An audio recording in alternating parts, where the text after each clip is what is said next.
हमारी सरकार, एनडीए की सरकार पूरी तरह से छात्र और युवाओं के भविष्य के लिए हर स्तर पर चर्चा को तैयार है, पर राहुल गांधी और कांग्रेस और संपूर्ण विपक्ष चर्चा से भाग रहे हैं, क्योंकि उनको मालूम है जब वो सदन के पटल पर चर्चा करने आएंगे तो उनकी जो दोहरा चरित्र है वो जनता और युवाओं के बीच में जग जाहिर हो जाएगा। हम तो खुली चुनौती देते हैं, आइए संसद के पटल पर छात्र और युवा के विषय पर, नीट के विषय पर, हर विषय पर हम चर्चा करने को तैयार हैं। राहुल गांधी के जो राजनीतिक दृश्य रहा है भगोड़ा का, भारतीय जनता पार्टी का सांसद हर विषय पर, भारतीय जनता पार्टी और एनडीए की सरकार हर विषय पर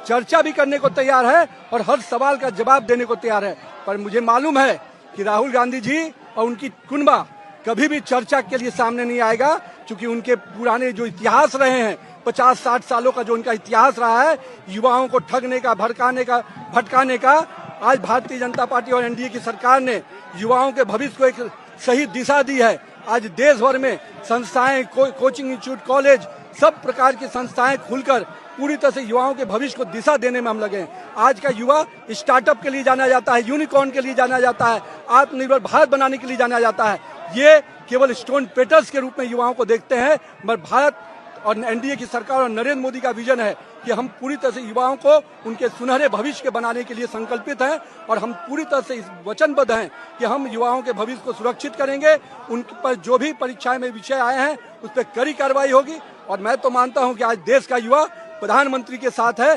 देश का युवा पूरी तरह से छात्र प्रधानमंत्री के उस विजन के साथ है जिसमें विकसित भारत की कल्पना है।